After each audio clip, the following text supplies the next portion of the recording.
na aliye wa umiliki wako wewe mwenyewe, na kilicho cha umiliki wako wewe mwenyewe ni kile kilicho cha familia yako wewe mwenyewe. Ndio, chochote unachokimiliki, yoyote unayemiliki ni kile kilicho cha familia yako wewe mwenyewe, ikimaanisha ni kile au ni yule aliye wa umoja wa sura ya muonekano wako huo, hapo ulipo, popote pale ulipo, katika jinsi hiyo na jina la kuitwa kwako. Na hili ni pumziko kutoka kwa Pastor Andegunyu, linazungumza kuhusu familia sehemu ya 17. Bila shaka, chochote unachokimiliki, yeyote unayemiliki, ni kile au ni yule aliye wa familia yako wewe mwenyewe,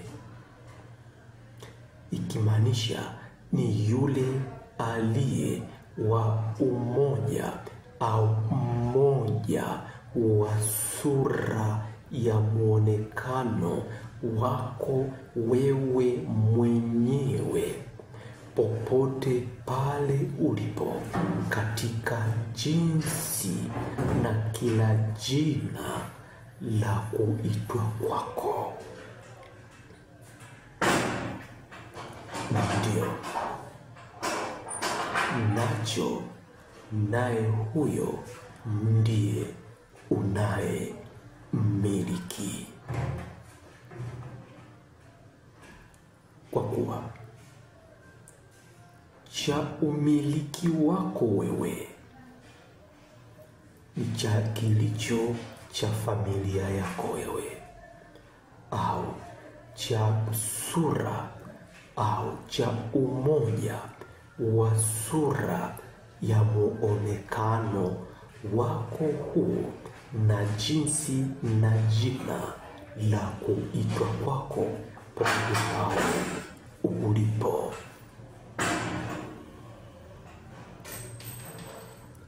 Naye huyo, nacho hicho ndicho unachokimiliki. Mfano, ukisema unamiliki mke wewe mume, huyo mke haumiliki ukiwa mume, unamiliki ukiwa mtu. Kwa wewe kuwa mtu, tayari huyo mke ni wa umoja wa sura yako ya muonekano wako wewe uliye mume,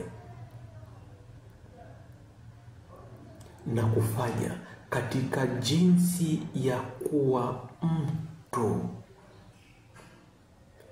ndipo umekuwa mmiliki wa mwanamke, kwa kuwa umekuwa ni mmoja au sura moja ya muonekano mmoja katika jina moja, mtu.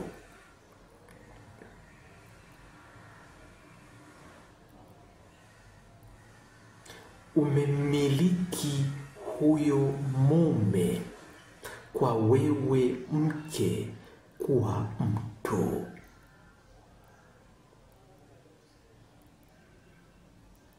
kwa sura ya muonekano wako wewe, kwa jina mtu, ndio umekuwa mmiliki wa huyo mume, kwa kuwa amekuwa ni mmoja wa sura ya muonekano wako wewe mtu. Huyu mume amekuwa ni mmoja na huyo mke katika jina la sura ya muonekano wako wewe mtu. Ndio ukisema wewe ni miliki wa fedha ile, pesa ile,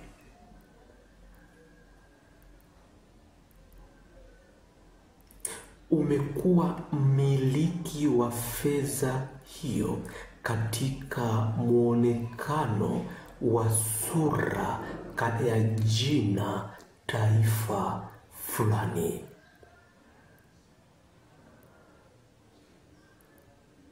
Katika muonekano wa sura ya jina la taifa hilo, wewe kwa jina hilo ndio unakuwa ni sura ya umoja na fedha hiyo, na kufanya fedha hiyo kuwa ni ya umiliki wako wewe katika jinsi na jina la taifa hilo.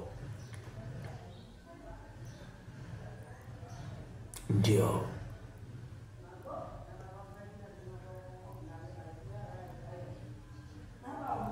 kwa jina la taifa hilo, katika muonekano wako huo ulionao popote pale ulipo, ndio unakuwa mmiliki wa fedha hiyo, kwa kuwa fedha hiyo ina umoja wa sura moja ya taifa.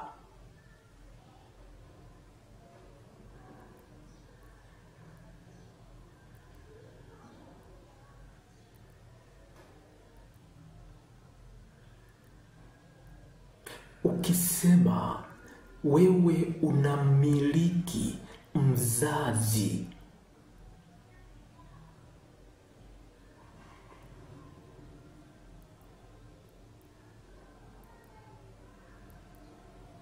ni lazima uwe katika jina mtoto, muonekano wa sura katika jina mtoto. Sura ya muonekano katika jina mtoto ndio umoja wa sura ya mzazi, nawe unakuwa ndio uliye mmiliki wa huyo mzazi, kuumiliki uzazi.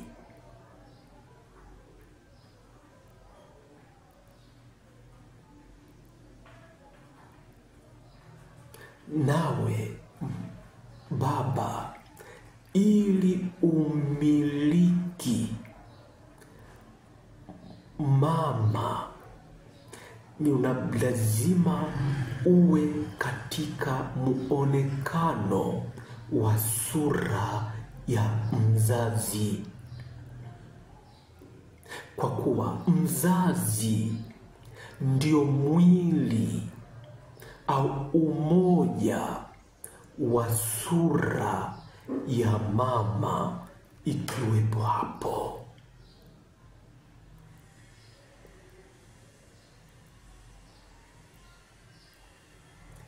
Umiliki ni ukimiliki kile kinachomiliki. Ndio. Na ndio maana upo hapo.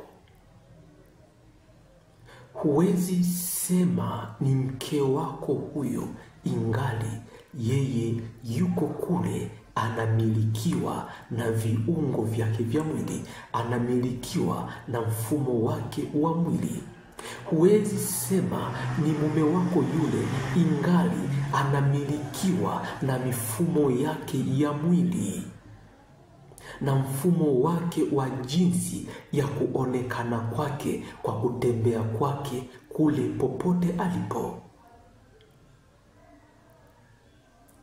Lakini ili awe wa kwako ni lazima umiliki anayemiliki. Ni lazima uvimiliki viungo vinavyomiliki. Na unamiliki katika jina moja mtu. Kwa wewe kuwa mtu, moja kwa moja unakuwa umemiliki huyo mume, umemiliki huyo mke, kwa kuwa mtu ndio umoja wa sura ya huyo mke na mume, pasipo utengano. Na kwa muonekano huu ulivyo, katika jinsi ulivyo kuwa katika jina mtu, naye huyo kuwa ndio familia yako, huyo mke kuwa ndio familia yako, huyo mume kuwa ndio familia yako, yani unayemiliki. Ndio unasema shetani amemiliki vitu vyako. Ndio, ili uvichukue vitu vyako wewe, ili uchukue viungo vyako wewe, ili uchukue vya umiliki wako wewe, haumnyang'anyi, unamiliki. Mmiliki anayemiliki vitu vyako katika jinsi na jina husika.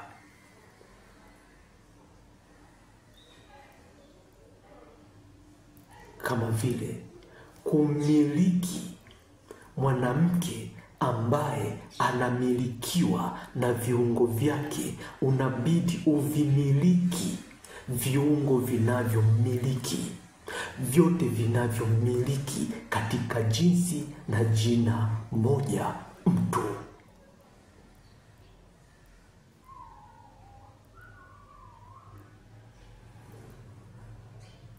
Mume huyo unamiliki katika jinsi na jina mtu, katika muonekano huo ulionao popote pale ulipo.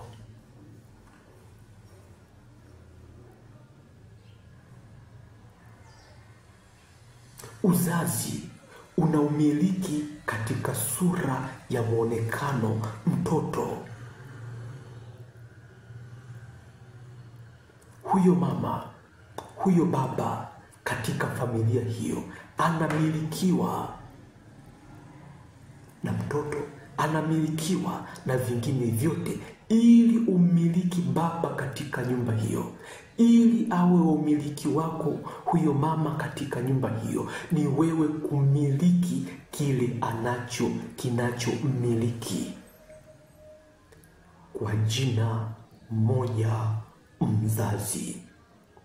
Kwa wewe kuwa mzazi moja kwa moja umemmiliki huyo baba, umemmiliki huyo mama, umemmiliki huyo mtoto. Yaani amekuwa wa familia yako, wa sura ya umoja wa muonekano wako wewe popote pale ulipo. Ndio, ili umiliki figo zako, mapafu yako, kila kiungo cha mwili wako, ni lazima uwe mtu katika jinsi na jina hilo. Ni lazima uwe mwili kwa jina husika.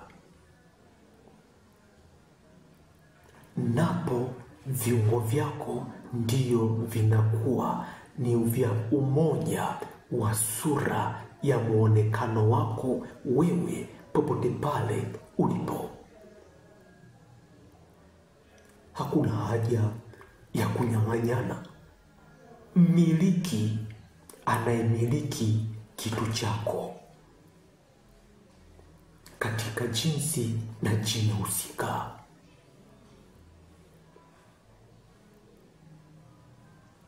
Ni shetani anamiliki. Mmiliki shetani huyo katika maana moja ya jina moja, ya jinsi moja, ya uwepo wa sura hiyo ulionayo. Ndivyo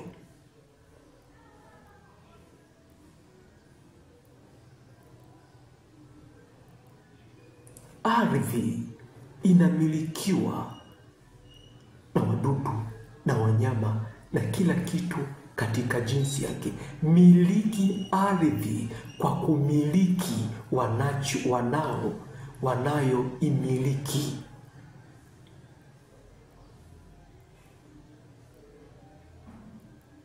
Kwa kumiliki anayemiliki katika jinsi na jina moja.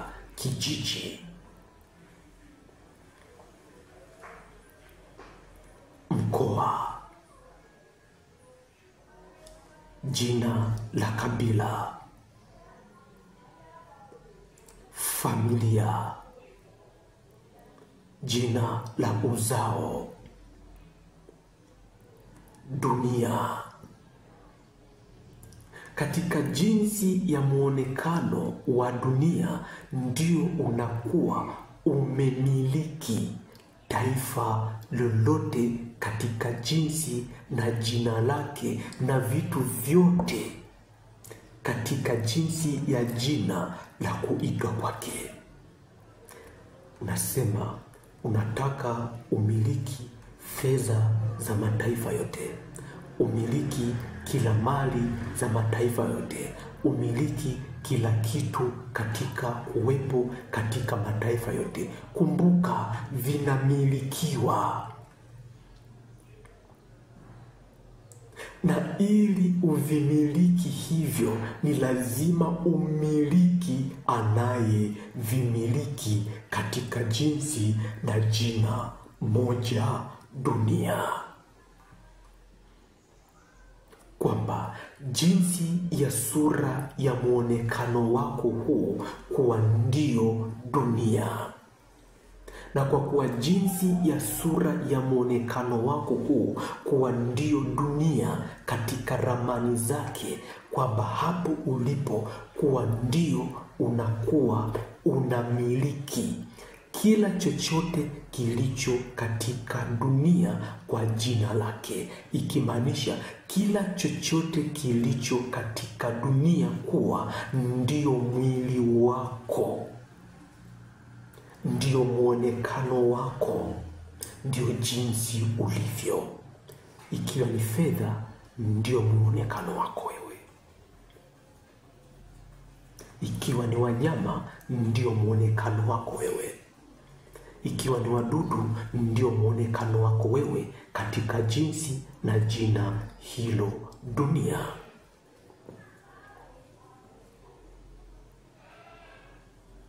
Katika mbingu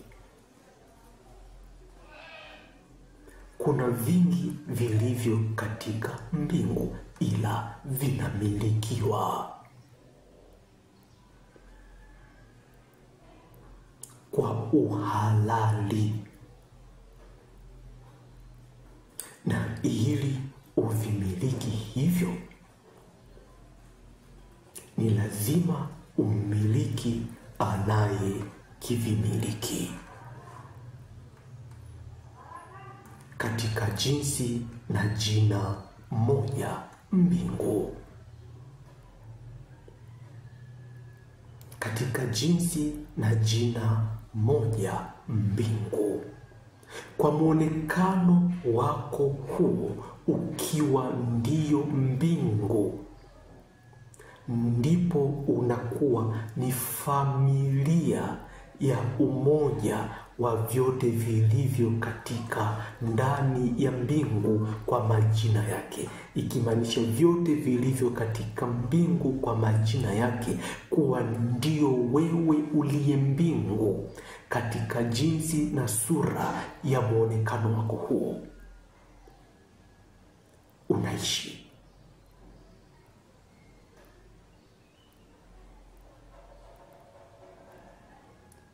Familia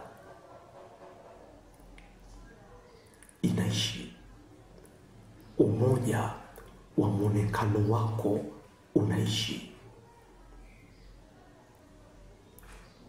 ikimaanisha yoyote chochote katika kila jinsi kwa jina la kuitwa kwake katika dunia kuwa ndio wewe uliye dunia katika muonekano huo kwa jina la kuitwa kwako unaishi katika jinsi na muonekano wake.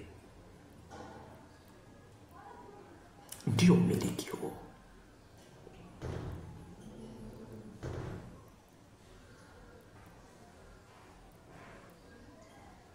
Unasema hichi kinamilikiwa na mbingu, hichi kinamilikiwa na dunia.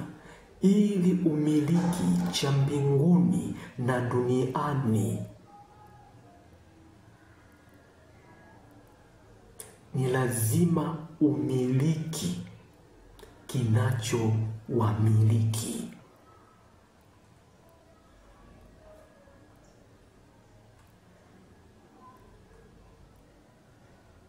Katika jina moja Aringagunyu,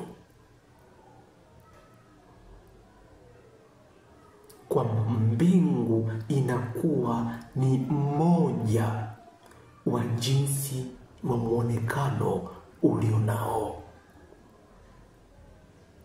Ni nyama, ni mfupa, ni neno, ni muonekano, ni harufu, ni jina, ni jinsi ya vile ulivyo katika muonekano huo mmoja kwa jina Aringagunyu.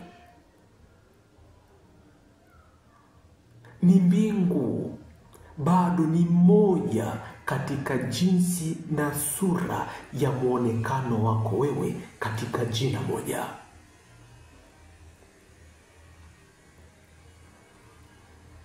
Ndio, ni lazima ummiliki anayevimiliki katika jinsi na jina moja, naye kuwa katika sura au umoja wa muonekano huo kwa jina husika.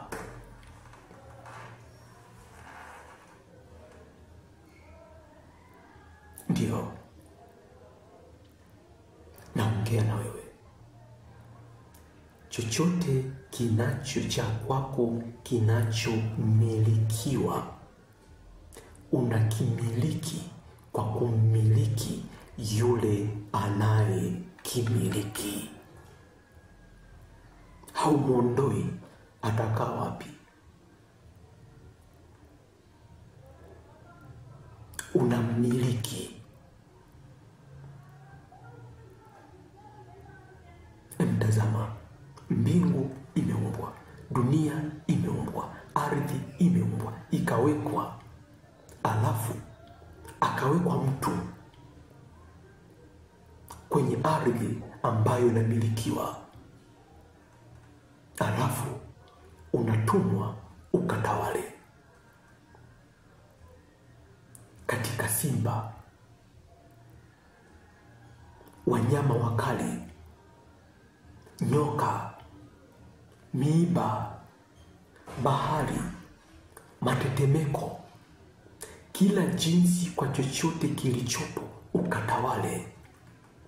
Yani kikawe familia yako, ukamiliki, ingali navyo vinamilikiwa na kila jinsi ya muonekano wa majina yao. Simba anamilikiwa na muonekano wa usimba.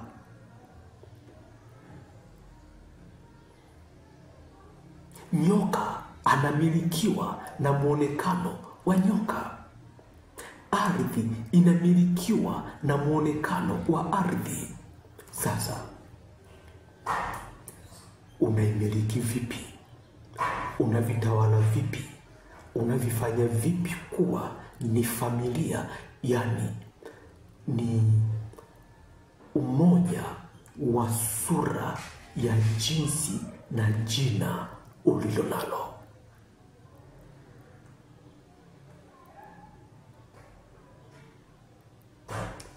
Ni katika jina hilo la kabila lako, ni katika jinsi na jina hilo la taifa lako, ni katika jinsi na jina hilo la dunia, ni katika jinsi na jina hilo mtu, ni katika jinsi na kila jina la kuitwa kwake.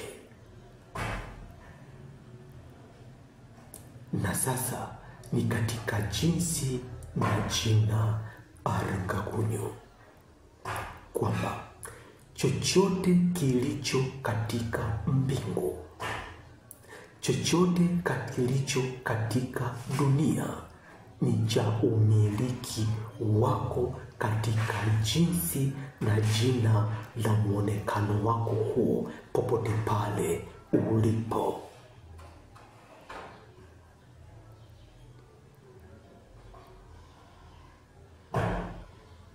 Na kwa umiliki wa jinsi na jina hilo, basi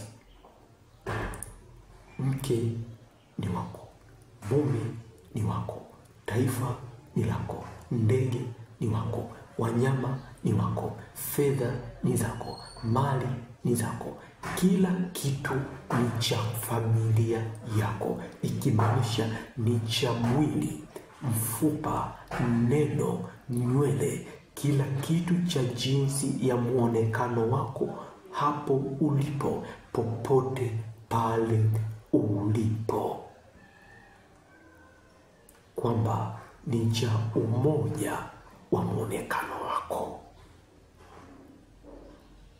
yani ni familia yako, ikimaanisha kwamba kila kitu katika jinsi na jina la kuitwa kwako, kwamba ni wewe huyo katika muonekano wako huo,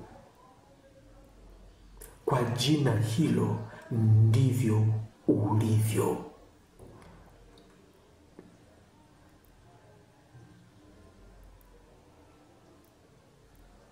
Ni wewe hapo ulipo katika jina moja Aringakunyu, ndivyo ulivyo katika kila jinsi na jina la kuitwa kwako.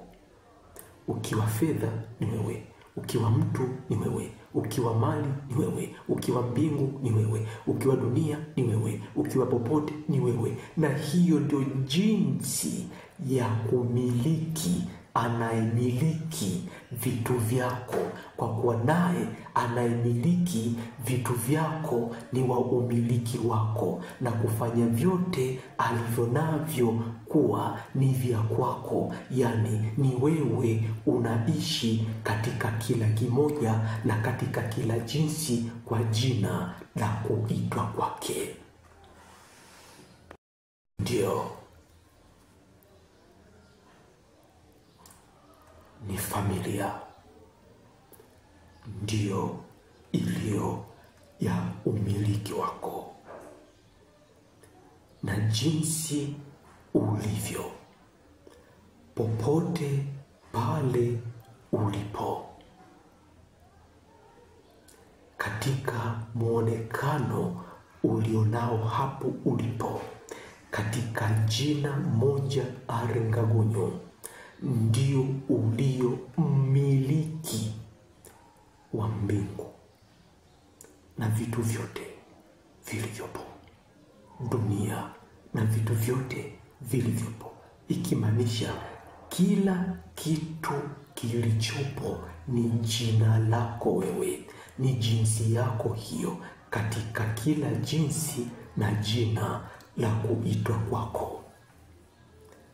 Ni kama vile ninavyosema mtoto kwamba ni mwili mmoja wa baba na mama katika jina moja mzazi. Ni mwili mmoja wa baba na mama ukimchambua mtoto na kufanya mtoto kuwa ndio mmiliki wa mzazi, yani baba na mama. Ndivyo ilivyo huku ulivyo hapo, kuwa ni sura moja ya mbingu na nchi katika jina moja Arengagunyo, na kufanya popote pale kuwa ni mmiliki wa kila kinachomiliki. Kwa chochote kinachomiliki ndicho unachokimiliki. Ndio kama vile katika taifa hilo kwamba kuna kabila lile linamiliki kitu fulani, lakini taifa halijanyang'anya hicho kilicho cha kabila, bali kimelimiliki kabila. Taifa limemiliki kabila hilo. Kwa kumiliki kabila hilo, taifa hilo limekuwa na umiliki wa kabila hilo pamoja na vinavyomilikiwa na kabila hilo. Ndivyo ilivyo hapo. Ili umiliki vilivyo vya taifa hilo, vya kila kabila, vya kila chochote, ni lazima kabila hilo liwe taifa, jina la taifa.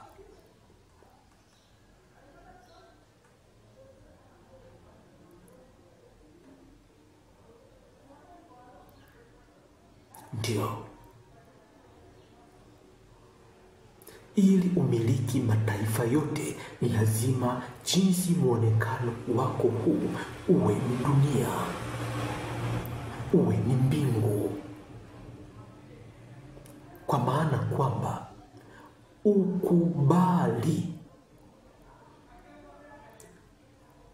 kila sura ya chochote kilichopo kuwa ni ndio muonekano wako wewe.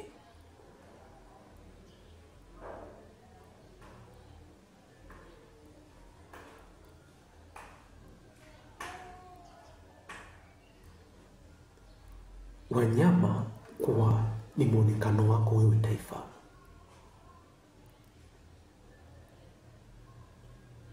Wadudu kuwa ni jina la muonekano wako wewe. Anga kuwa ni jina la muonekano wako wewe. Kila kitu kuwa ni jina la muonekano wako wewe, tena pasipo kujalisha inaonekana vipi, kiko vipi, kina utisho upi. Kama vile simba katika msitu na meno yake, kwamba anaonekana hivi kuwa ndio muonekano wako wewe katika jinsi hiyo hiyo anavyoonekana. Kuwa ni mmoja wa muonekano wako wewe.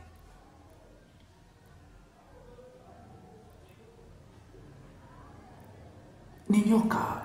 Kuwa ni mmoja wa muonekano wako wewe.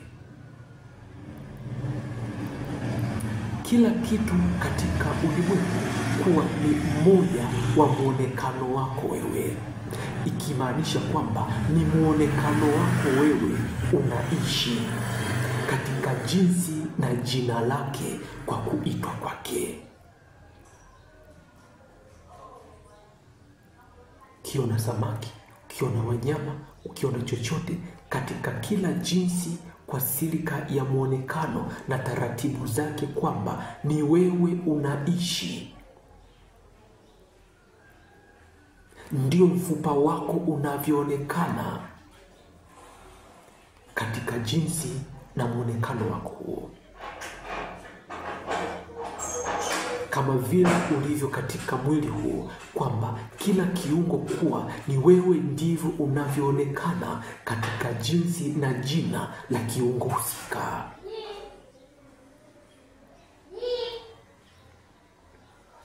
Ndio,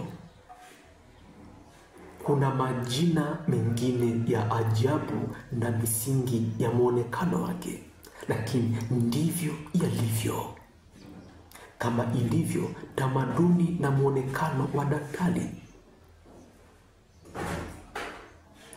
askari, polisi, mkulima, nabii, mchungaji, yoyote, wadudu, wanyama, na kila kimoja katika kila jinsi kwa jina husika, kwa jinsi na tamaduni za muonekano wake, kuwa ndio ni mmoja wa mwili wako unavyoonekana.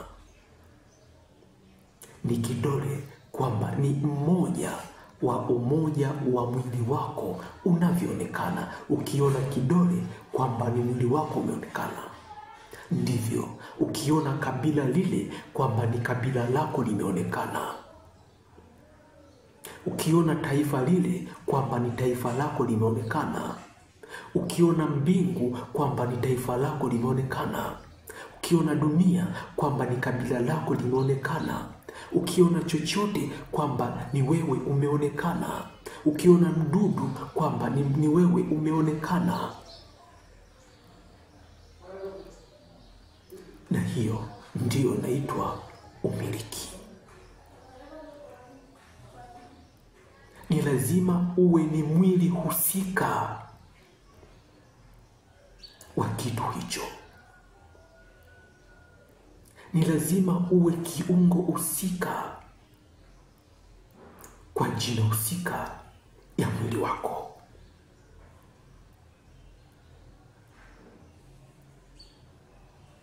Kwamba kikiguswa chochote, umeguswa.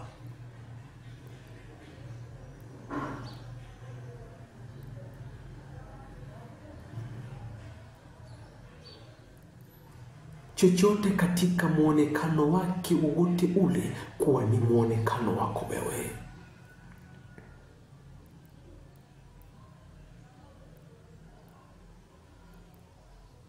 Hiyo ndio inaitwa familia, yani umoja wa sura ya muonekano wako huo kwa jina husika.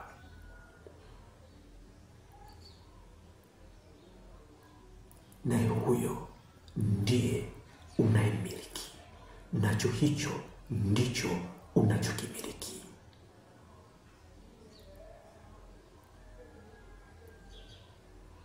Ndio, pasipo kutoa chochote, ni lazima umiliki, na unamiliki kwa wewe kuwa ni mmoja wa chochote katika kila jinsi na jina la kuitwa, ikimaanisha chochote kile kuwa ni umoja, ni mmoja wa jinsi na jina la kuitwa kwako: kabila, muonekano wako, taifa, mbingu, dunia, neno, fundisho, unabii, ualimu, uinjilisti, ukulima, mazao na kila jinsi vyovyote kwa kuitwa kwako, kwa kila jina la muonekano wako. Ndio kumiliki ni kukifanya chochote kuwa ndio umoja au ni mwili wako mmoja, kwamba chochote kile ndio mwili wako, ndio neno lako, ndio muonekano wako, ndio damu yako, ndio nyama yako, ndio sura ya kila jinsi unavyoonekana.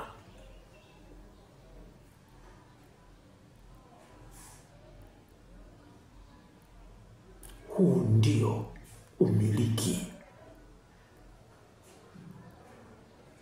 si kukaa navyo hapo na kusema ninavitazama ndio navimiliki, bali umiliki kila unachokitazama kuwa ndio mwili wako, damu yako, muonekano wako wa kila jinsi na jina la kuitwa kwako. Na kila kinachofanyika na chochote kuwa ni wewe umefanya katika jinsi na jina na muonekano wa kuitwa kwake.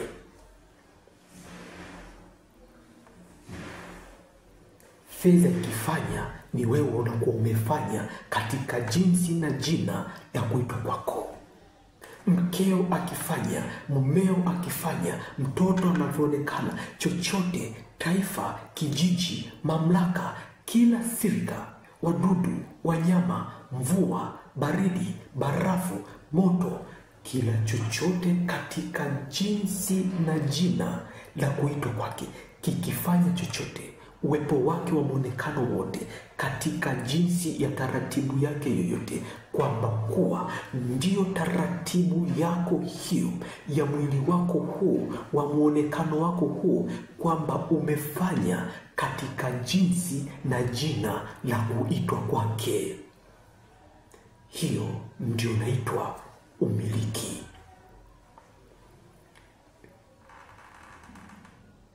Na miliki taifa, maana yake kwamba kila chochote kinachofanyika katika taifa, katika kila jinsi na jina lake, kuwa ni wewe umefanya katika jinsi na muonekano wa utaratibu wake. Ndio unamiliki hapo.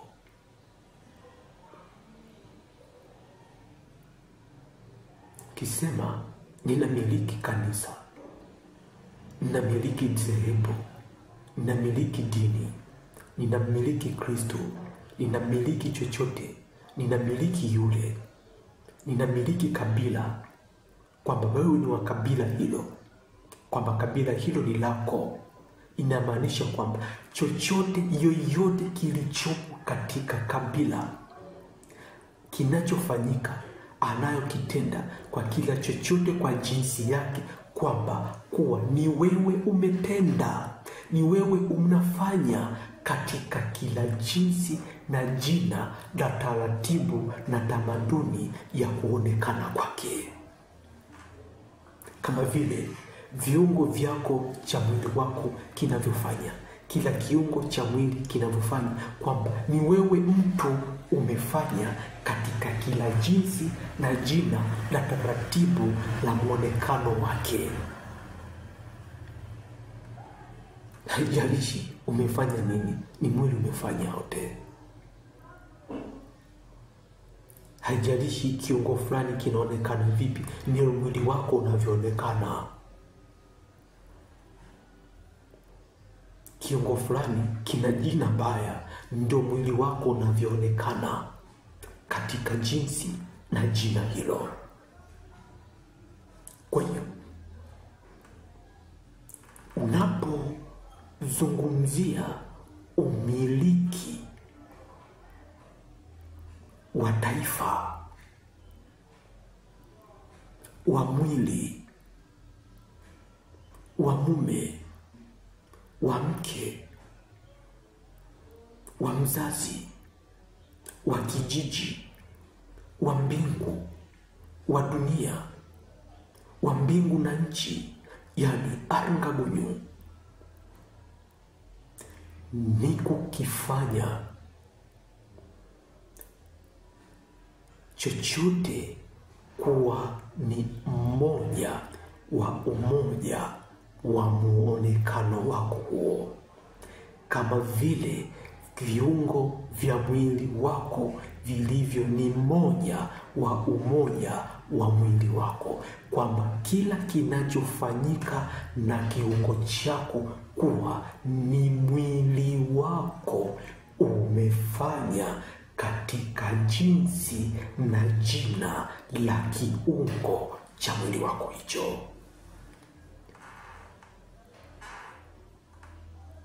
Ndio yamefanyika na taifa umefanya wewe, kwa kuwa hakuna wewe na taifa, kwamba hakuna wewe na kiungo cha mwili wako, kwa kuwa kiungo cha mwili wako ni wewe, kwamba taifa hilo ni wewe. Hakuna wewe na taasisi zile, kwa kuwa taasisi zile ni wewe. Katika jinsi na taratibu za kufanya kwake kwa jina lake.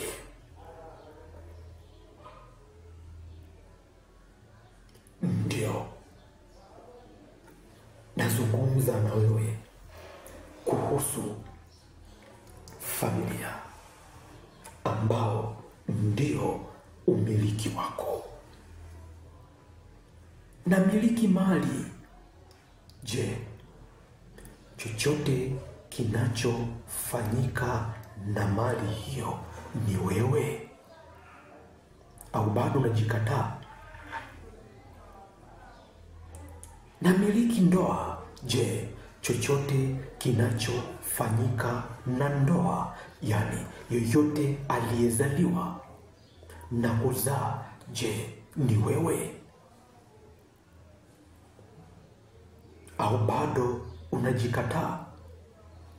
Lakini leo ni familia ambao ni umiliki, na bila shaka tambua, kama vile kila kiungo cha mwili kina utaratibu na jinsi ya kuonekana kwake, lakini kuwa ndio wewe mwili wote unavyoonekana katika utaratibu na jinsi hiyo, ndio ilivyo kila kabila, kila mtu, kila chochote, kila muonekano, kila silika, kila wanyama, wadudu, mimea, kwa muonekano wa taratibu ya jinsi sawasawa inavyoonekana, kuwa ndio wewe katika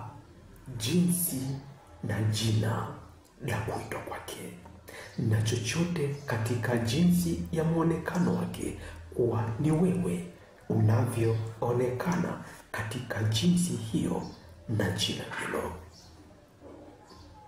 na chochote katika kufanyika, kwamba ni wewe unafanya katika jinsi hiyo na jina hilo. Ndio maana kama ilivyo mwili, kwamba kuna mahali pameumia, hata kama katika ncha ya kidole ni mwili wako wote unasikia, kwa kuwa mwili wako wote ni kiungo hicho. Ndivyo katika ulimwengu wote, chochote kile ni wewe. Chochote kinachojisikia vyovyote ndio muonekano wako huu ulionao unavyojisikia. Ikimaanisha jinsi ulivyo hivyo sasa hivi ndio kila kiungo, ndio kila kitu kinavyojisikia katika jinsi yake na jina lake kwa kuonekana kwake. Leo miliki fedha, miliki mali, miliki chochote. Hata huyo katika jina la kutisha kifo, miliki. Hata huyo katika jina la kutisha shetani, miliki. Nitakupa maana yake kwamba ni lazima umiliki katika maana, ili usishake na kuukimbia umiliki wako wa jinsi ulivyo popote pale ulipo, nawe ukawa katika pumziko la familia yako, pumziko la chochote unachokimiliki, pumziko la kila umiliki wako. Ndio nitakupa mfano mdogo kuhusu shetani. Tamiliki vipi? Lazima uje katika maana ili uwe miliki pasipo shaka, kwamba kweli na hichi na kimiliki. Kwani kiko wapi? Kipo katika ufalme, ni lazima ukimiliki. Hatunyang'anyi, tunamiliki. Ndio maana ya familia. Haunyang'anyi, unamiliki. Ndio maana ya familia. Sasa neno gumu lilikuwa shetani. Sawa, utamiliki vipi huyo? Unamiliki katika maana. Hata katika kuandikwa kwake mwanzo kwamba shetani ni udanganyifu wa kuondoa kilichokuwepo,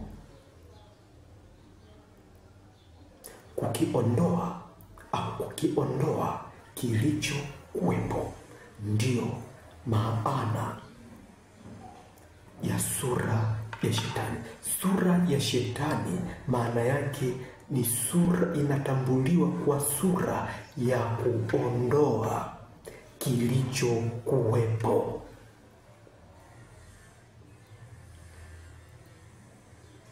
Ni kukifanya kilichokuwepo kutokuwepo.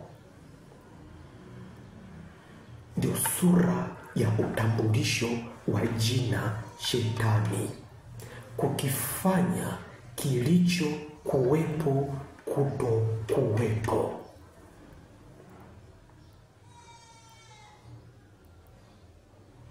Na kwa jinsi ya kukifanya kilichokuwepo kutokuwepo, ndio imefanya mpangilio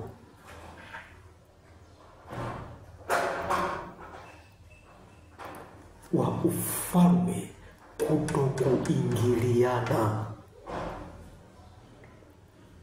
mpangilio wa kila jina na jinsi ya kuitwa kwako kutokuingiliana, kwamba ni baba, uko na watoto, lakini unapofika kwa mzazi wako, kwa baba yako wewe, ile sura ya ubaba inaondolewa. Baba yako aioni. Si kwamba ile sura ya ubaba hauna, lakini baba yako haioni, imeondolewa. Kwa kile kitendo cha kuondoa ile sura ya ubaba iliyokuwepo kwa baba yako wewe hapo ulipo, ili ubaki na sura ya utoto, ndio kwa jina huitwa Shetani. Ameondoa sura ya ubaba ulionao kwa watoto mbele ya baba yako. Na ndio maana ndio ni baba, ukifika kwa baba yako haionekani, imeondolewa. Lakini hapo hapo upo na baba yako, upo na watoto wako. Baba haioni sura ya ubaba wako, lakini watoto wanaiona sura ya ubaba wako. Huo utaratibu wa kuondoa wa muonekano wako huo umeondoa sura ya ubaba wako kwa baba yako. Lakini hapo hapo umeongeza sura ya ubaba kwa watoto wako kwa kuonekana kwako hivyo hivyo. Ni mpangilio tu, ili falme zisigongane, kwa kuwa kinachomilikiwa ni sura moja tu. Naporudi kwa baba yako, ule ubaba wako umerudi kwa baba yako. Hivyo hivyo umeondolewa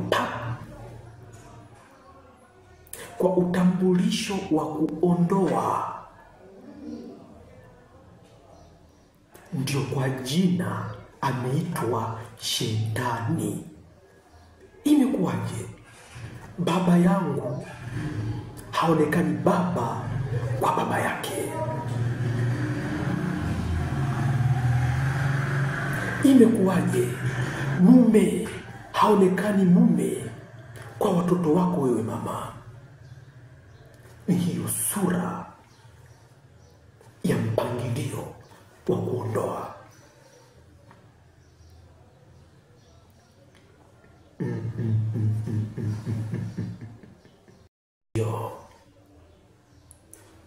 Leo jua miliki kinachomiliki, kwa kujua maana ya hicho. Usiogope tu, staki. Nini utaki? Miliki. Utakuwa unalia siku zote, unanyang'anyana na mwenye haki. Ana haki ya kuondoa. Miliki hicho.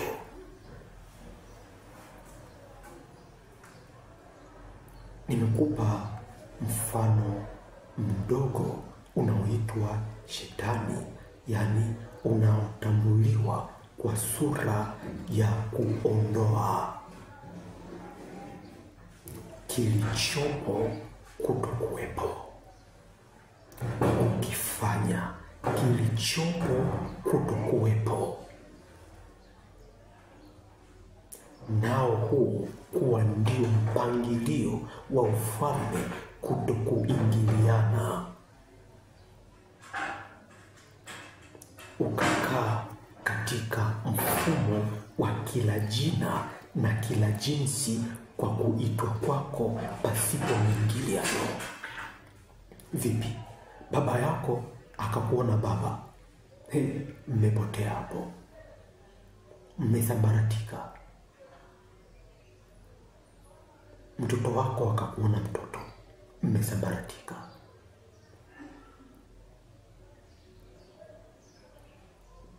Katikati ya ubaba wako umeondolewa, baba akakuona mtoto. Katikati ya utoto wako kwa baba ukaondolewa, mtoto akakuona baba. Ule utoto umekaa kwa mtoto, ukabaki baba. Ule ubaba ukakaa kwa baba, ukabaki mtoto, kwa kuwa sura inayomilikiwa ni moja. Ukawa baba na akawa baba, mkakutana hapa, kwani sura inayomilikiwa ni mmoja na kuonekana katika jinsi na sura moja. Wewe ufalme ulitengenezwa, ulifanyika, si mchezo. Mpaka kuishi familia katika ulimwengu wote si mchezo. Ulifanyika, ulitengenezwa kweli. Ndio naongea na wewe uliye familia, naongea na wewe uliye familia, unakimiliki kilicho cha familia yako. Kwa hiyo mwingiliano, unakaa hapo, baba yako anakuona baba, mtoto wako anakuona baba, wewe na baba yako atakuwa nani? Maana yake kuna sehemu imekatwa, inamilikiwa, na ule mwili unabidi umiliki wa baba, na unaumiliki kwa wewe kuwa mtoto, na lazima umiliki kila kitu katika jinsi ya mpangilio, na mpangilio huo unakuja katika sura hii iwepo ya kuondoa, kukifanya kilichopo kutokuwepo. Jina kwa jina ikapewa Shetani, kukifanya kisichokuwepo kuwepo, jina likapewa Mungu kwa taratibu zake. Sura ya utambulisho, kukifanya kilichopo kutokuwepo, hiyo ni sura ya utambulisho wa Shetani. Kukifanya kisichokuwepo kuwepo, huo ni mpangilio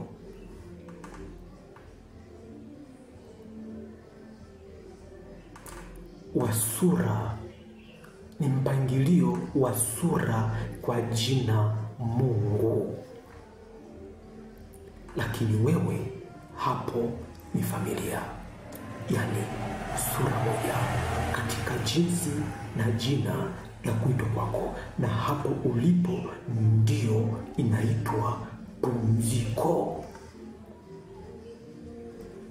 kwani kila sura imekuwa moja, imekaa pamoja katika jinsi na jina la kuitwa kwako, hilo linalo. Ndio jua maana ya kitu fulani na umiliki, kiwe ni familia. Vipi? Itakuwaje? Kuwaje? Wewe hapo ulipo, uko na mtoto wako, wewe mama, mara mtoto wako huyo anaanza kumwangalia mume wako kama mume. Kuna umiliki umekosekana hapo, ambao unaitwa ni sura ya kuondoa, kukifanya kilichopo kutokuwepo.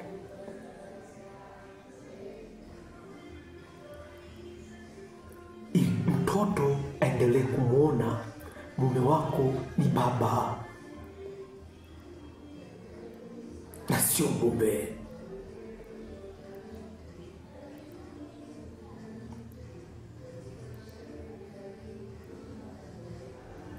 Kwa hiyo leo hii ni pumziko la familia yako.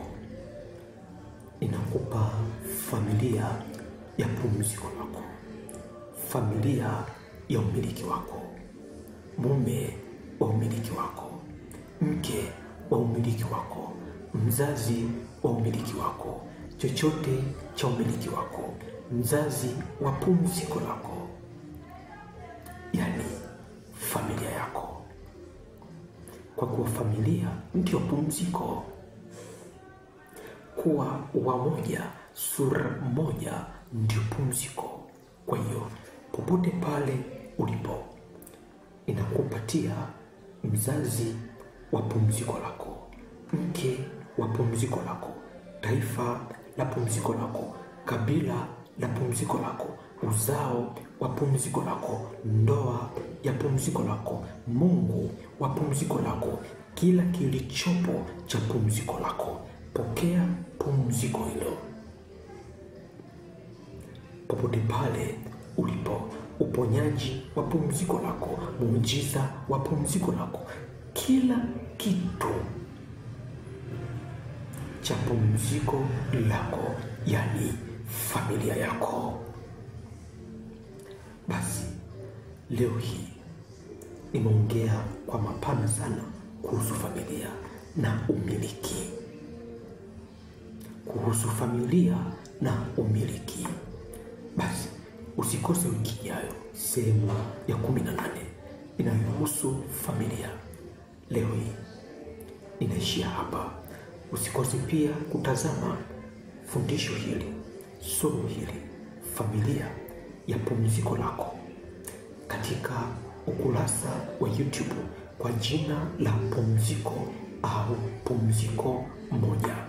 Basi popote pale ulipo, pokea familia ya pumziko lako, familia ya raha yako, familia ya pumziko lako popote pale ulipo, familia ya watoto wa pumziko lako, familia ya mume la pumziko lako, familia ya mke, familia ya uzao, familia ya uponyaji, familia ya muujiza, familia ya mali, familia ya fedha, familia ya taifa, familia ya dunia, familia ya ulimwengu, familia ya Aringakunyo, familia ya pumziko ya raha ya uwepo wako popote pale ulipo. Nimekupa pumziko la familia yako, nimekupa familia pumziko lako popote pale ulipo, na imekuwa kwako hapo ulipo, katika jinsi hiyo ya muonekano huo wa jina hilo, popote pale hapo ulipo, imekuwa kwako hapo. Pokea na imekuwa kwako.